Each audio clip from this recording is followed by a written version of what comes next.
வணக்கம். 8ஆம் நம்பர் தலைவர் பேசுகிறேன். கொல்கத்தாவில் ஒரு குறிப்பிட்ட மக்களுக்கு ஓட்டு இல்லை அப்படின்னு சொல்லிட்டு பெரிய லெவலில் பிரச்சனை. ஹைகோர்ட்டு சுப்ரீம் கோர்ட் வரைக்கும் போயிட்டாங்க. சுப்ரீம் கோர்ட்டு போன உடனே கவர்மெண்ட் என்ன சொல்லிட்டு தேர்தல் ஆணையம் என்ன சொல்லிட்டாங்க, அவங்க ஊரை போலி வாக்காளர்கள் மாதிரி இருக்குது, நாங்கள் ஆய்வு நடத்திட்டு அப்படின்னு அவங்க ரெண்டு சொல்ல.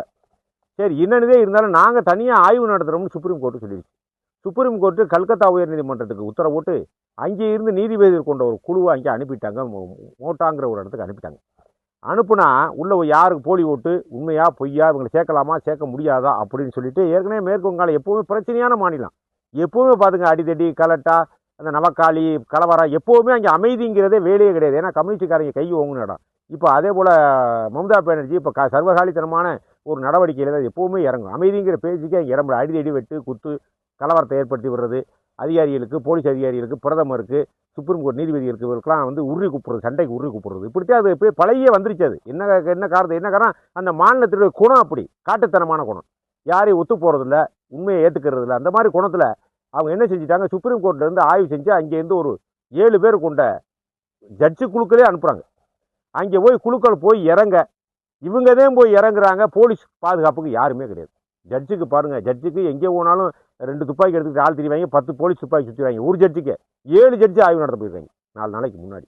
7 ஜட்ஜு போன உடனே டக்குன்னு அங்கே உள்ள கோச்சி கூட ஒரு 200 பேர் சூழ்ந்துட்டேன். கடப்பாறை, கத்தி, அருவா எல்லாம் எடுத்துக்கிட்டு, கம்பு மொட்டை வெட்டா எடுத்துக்கிட்டு அடிக்க ஆரம்பிச்சாங்க. உட்கார்ந்த இடத்துல இல்லை தரையில் உட்கார வச்சுட்டாங்க. உச்சி ஓட்ட பண்ணி தரையில் உட்கார வச்சுட்டாங்க. என்ன இங்கே வந்து ஆய்வு நடத்துகிற நீ யார் இங்கே வந்து ஆய்வு நடத்துறதுக்கு? ஆய்வுன்னு கிளம்பிட்டாங்க.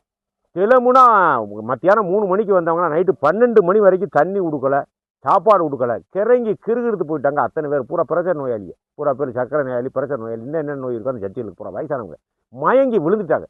சார் என்னடான்னு சொன்னோன்னா இந்த மெண்டிமேஷன் உடனே ஹைகோர்ட்டுக்கு தெரிவிச்சு, கொல்கத்தா ஹைகோர்ட்டுக்கு தெரிவிச்சு, கொல்கத்தா ஹைகோர்ட்டு உடனடியாக கடிதம் எழுதிட்டாங்க. மாதிரி அசாதாரண சொல்லி 7 நீதிபதிகளுக்கே உயிருக்கே ஆபத்து, போலீஸ் வர்றாங்கல்ல, போலீஸு கூப்பிட்டா வர்றாங்கல்ல, எங்களுக்கு பாதுகாப்பே கிடையாது, எங்களை சுற்றி எப்போ வேணாலும் எங்கள் உயிருக்கு ஆபத்து, எப்போ வேணாலும் எங்களை கொள்ளுவாங்க அப்படின்ற மாதிரி நினைச்சாங்க.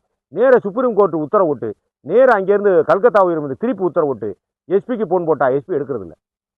சரி, கலெக்டருக்கு ஃபோன் போனால் கலெக்டர் ஃபோன் எடுக்கிறதில்ல. உடனே திருப்பி வருது, கலெக்டர் ஃபோன் எடுக்க மாட்டேங்கிறாங்க, எஸ்பி ஃபோன் எடுக்க மாட்டேங்கிறாங்க. 7 நீதிபதி உயிர் என்னன்னு ஆச்சு? அவர் பதறிட்டாங்க எல்லாருமே. ஏன்னா மம்தா பானர்ஜி நீதிமன்றத்தோட மோத ஆரம்பிச்சிருச்சு. பிரச்சனை வந்து அதே போலீஸ் போக மாட்டேங்கிறாங்க. ஏன்னா போலீஸ் போகக்கூடாதுச்சு.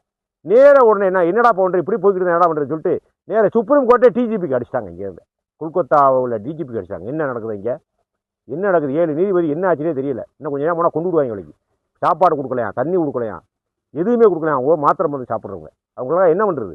ஒழுங்கா மரியாதையாக வரணும், ஒரு மணியத்தை கொண்டாந்து ஒப்படைக்கிறேன் அப்படின்னா டிஜிபி என்ன சொல்லிட்டாரு, அவங்களுக்கு உயிருக்கு நாங்கள் உறுதி தர்றோம் அப்படின்னு அவர் சொல்லிட்டார். உறுதிதான் கிடையாது, ஆளை கொண்டாந்து ஒப்படை அப்படின்னு சொல்லிட்டாங்க. சரி, உடனே அவர் வந்து திருப்பி வந்து தலைமைச் செயலாளருக்கு அடிக்கிறாங்க. தலைமைச் செயலாளர் ஃபோனும் எடுக்கலை. பாருங்கள், ஃபோனும் எடுக்கலை. ஃபோனு எடுக்கலன்னா ஓவராக டென்ஷன். ஏன் ஃபோன் எடுக்கிறாங்க, விமானத்தில் பறந்து அது பறந்து இது பறந்துன்னு அவர் 2-3 பொய்யை சொல்கிறாரு அங்கே சுப்ரீம் கோர்ட்லேயே. ரொம்ப டென்ஷன் ஆகி இது நீதிமன்றத்துக்கே விடுக்கப்பட்ட சவால், இது சாதாரண விஷயம் இல்லை அப்படின்னு சொல்லி கண்டிப்பாக எச்சரிக்கை விட்டு அவங்க என்ன நடவடிக்கை எடுக்க போகிறாங்கன்னே தெரியல. ஏன்னா ரொம்ப அசாதாரணமான நிலைமை அப்படிங்கிறத சுப்ரீம் கோர்ட் வந்து ரொம்ப கவனத்தில் எடுத்துருக்காங்க.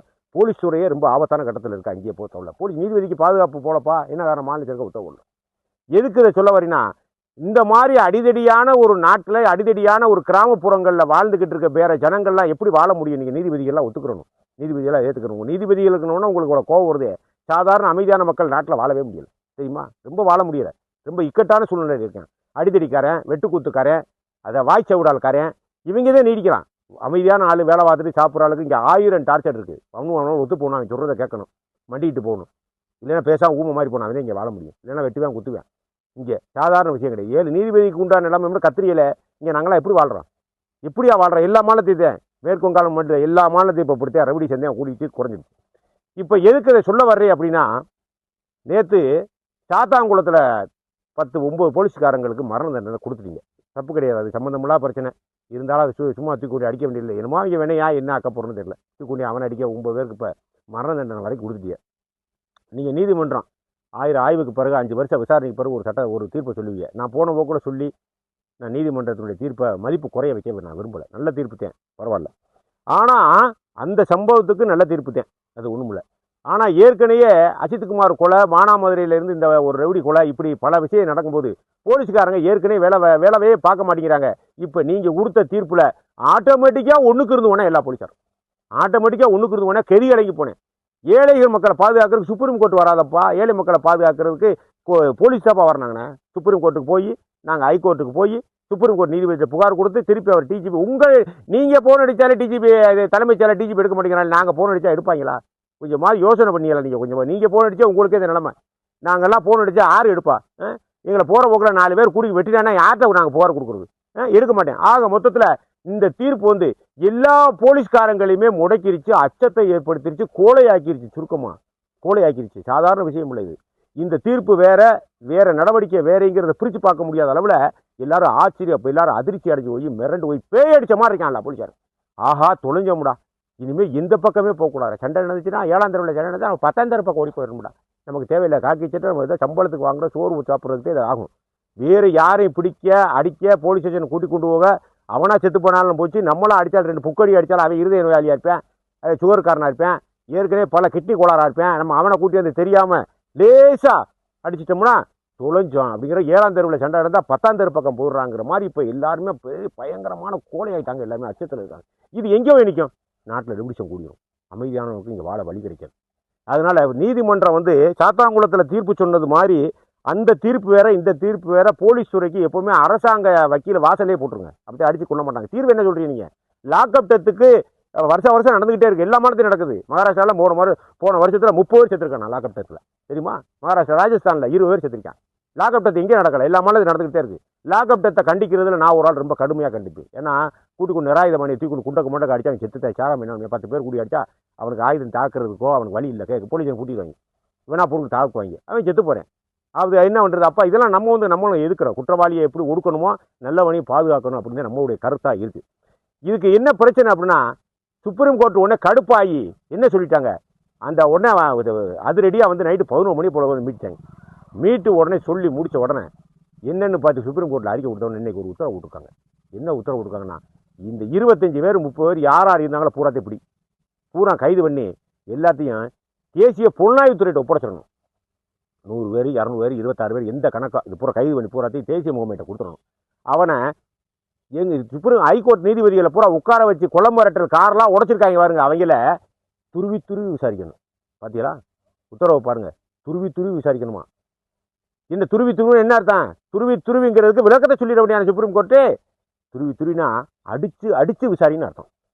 இங்கே அடிச்ச சாகுறேன், இங்கே அடிச்சா அவன் செத்து போகிறேன். சரி அடிச்சா விட்டா உண்மையை சொல்கிறேன்ல. இப்போ இந்த அடிச்சு உண்மையை வாங்கக்கூடிய விஷயத்தை கோர்ட்டே எடுத்துக்கிட்டா என்ன? போலீஸுக்கு வேலை இல்லைல்ல. நான் ஜனங்களை காப்பாற்றணுங்கிற ஒரு சைடில் நின்று தான் பேசிக்கிட்டு இருக்கேன். நான் கோர்ட்டுக்கு எதிரானவன் கிடையாது. கோர்ட்டு தீர்ப்பை நான் அவமதிக்கலை, போலீஸ் துறைக்கு வக்காலத்து வாங்கலை. நான் பொதுமக்களை எப்படி பாதுகாப்பேன் அதுக்கு தான் நான் கேட்டுக்கிட்டு இருக்கேன். எல்லாரும் போட்டு வர்றவன் பூரா கழுத்தை நிறுத்திக்கிட்டே இருந்தீங்கன்னா போலீஸை பொதுமக்களுக்கு பாதுகாப்பு அவங்க தானே கொடுக்கணும். போலீஸ் துறையை கோடையாக்கிட்டா எப்படி வருவேன்? போலீஸ் பூட்டிக்கிட்டு அங்கேயே தயிர் சோத்தை வாங்கி சாப்பிட்டுட்டு போயிடுவானையா? ஃபோன் பண்ணால் வரமாட்டேன், யாரையும் அடிக்க மாட்டேன். 4 அடி கொடுத்தாதே நாட்டில் சட்டம் ஒழுங்கு நீடிக்கும். நீங்கள் என்ன சொல்றீங்க? உங்களுக்கு கோர்ட்டுனோடனே துருவி விசாரிக்கலாம். துருவி அடிச்சு உள்ள வாங்கன்னு அர்த்தம். அப்புறம் இதைத்தானே செய்கிறாங்க. இங்கே அடிச்சு அடிக்கக்கூடாதுங்கிற உங்களுக்குன்னா ஒன்று, எங்களுக்குன்னா ஒன்றா அடிச்சுதையா விசாரிக்கணும். குண்டக்க மடக்க அடிச்சாதையா குற்றம் குறையும், அப்படியே உள்ளே வரும். இதே என் கொள்காதையா, இது போலீஸ் போடுறது சத்தையா. ஆனால் ஜத்தி பூத்தாப்புல இந்த மாதிரி சிக்கலான கேஸுகள் பல வந்துக்கிறது, ஒன்றுமே செய்ய முடியாது. பதில் சொல்ல வேண்டிய ஜனநாயக நாடு. யாருக்கு கூட்டி அடித்த சாதாரண விஷயம் உள்ள உயிர். அவன் என்ன கோபத்தில் இருந்தானா, இவன் என்ன நோயில் இருந்தானா போய் 4 அடி விடுறாங்க. நைட்டு பூரா அடிச்சிருக்கோம்னு சொல்கிறாங்க தீர்ப்பில். இதெல்லாம் தப்பு நான் மாட்டிக்கிட்டீங்க. 1 கோடி 2 கோடி கட்டுன்னு சொன்னால் எங்கே கட்டுறது? ஆக மொத்தத்தில் உங்களை கை கழுவிற வேண்டிய தூக்கில் ஏற்றிட வேண்டிய அதுக்குள்ளே நான் வரவே இல்லை. ஆனால் அந்த தீர்ப்பை வச்சு வெளியில் எவ்வளோ பெரிய விஷயங்கள் நடக்க போகுதுங்கிறதே எனக்கு அச்சமாக இருக்குது. யாரும் வேலை பார்க்க மாட்டாங்க. 1 லட்சம் போலீஸ் சும்மா தூங்கிடுவாங்க. என்ன ஆகும்? இந்த விசாரணை முறையும் அடிக்கிறது மிதிக்கிறது உள்ளதை வாங்குறது அதையும் கோர்ட்டை எடுத்துக்கிற வேண்டிய போலீஸுக்கு தேவையில்லை. போலீஸுக்கு தேவையில்லை. நான் காக்கி சட்டையை போட்டு வருவேன், வீட்டில் தயிர் சாதத்தை போட்டு வருவேன், சாப்பிடுவேன், தூங்குவேன்.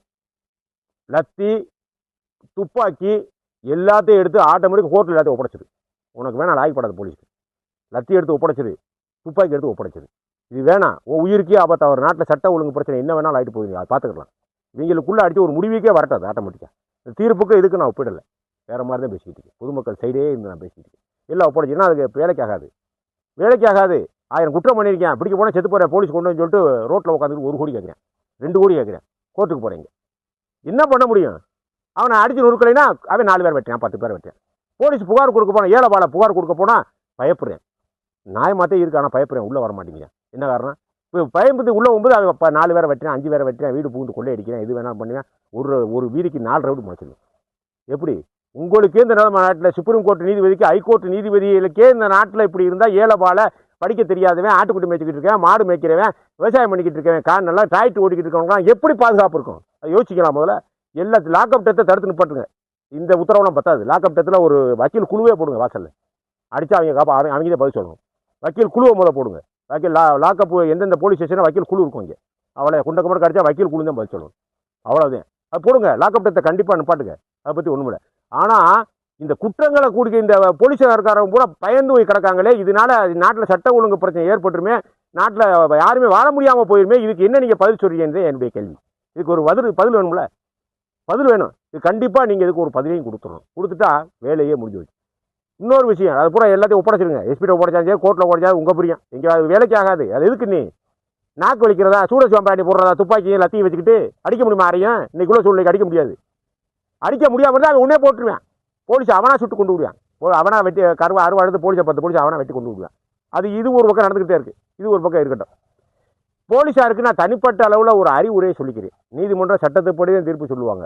அவங்க மேலே தப்பு கிடையாது, நீதிபதிகள் மேலே தப்பு கிடையாது. ஏன்னா சம்பவம் நடந்திருக்கு. 2 பக்கம் டாக்டர் சர்டிஃபிகேட்டு, போலீஸ் சர்டிஃபிகேட்டு, இந்த பக்கம் அந்த பக்கம் பாதிக்கப்பட்ட எல்லாத்தையும் பார்த்து அவங்க தீர்ப்பு சொல்லுவாங்க. அதனால் நீதிமன்றத்தை நம்ம வந்து குறை பேசுறதுக்கோ விமர்சிக்கிறதுக்கோ நமக்கு தகுதியே கிடையாது. அதனால் விட்டுருவாங்க. அது தனி இல்லை, அது தனி பாதை. இப்போ நான் சொல்லிக்கிட்டு இருக்கிறது போலீஸ்காரங்களுக்கு ஒரு தனிப்பட்ட ஒரு அறிவுரையை சொல்கிறேன். தயவு செய்து உங்கள் பொண்டாட்டிமாருக்கு சொல்கிறேன், போலீஸ்காரங்க பொண்டாட்டிமார்களுக்கு சொல்கிறேன், போலீஸ்காரங்களுக்கு சொல்கிறேன். இனிமே உப்பு போட்டு சாப்பிடாத, உரப்பு போட்டு சாப்பிடாத, எண்ணெய் போட்டு சாலிக்காத சாப்பிடாத. வேணாம், இதெல்லாம் போட்டால் உடம்புக்கு ஆகாது. கோவம் வந்துடும், 4 பேர் அடிப்பேன், நீ உள்ளே போயிடுவேன். இந்த ஓ வாழ்க்கையை போயிடுவோம். குடும்பம் நட்டாத்திரண்டுருமியா? நமக்கு எதுக்கு? அது பூரா 3 நிப்பாட்டிட்டீங்கன்னா ஏன் போலீஸ் ஸ்டேஷன் கூட கட்டி பிடிச்சி வெட்டி குத்திக்கிட்டு செத்தாலும் செய்த நீ வாட்டுக்கு உனக்கு ரோசமே வராது. அமைதியாக இருந்துரு. நடவடிக்கை போலீஸ் என்ன விசாரணை நடவடிக்கை மெமோ அப்படி கொடுத்தா அப்படி பார்த்துக்கலாம். இது சாதாரண நடவடிக்கை. ஆனால் எல்லாத்தையும் போய் வாய்க்கு ருசியை சமைச்சு நீ இல்லைங்கிற மாட்டிக்கிடுவேன். ஏன்னா நாட்டில் போய் நடக்க ஏடா அப்படி அதிகம் நீ கை வச்ச அவன் செத்தேன் ஒன்று ஓன் கதை முடிஞ்சு போச்சு. அதனால இதை ஃபாலோ பண்ணிக்கோங்க.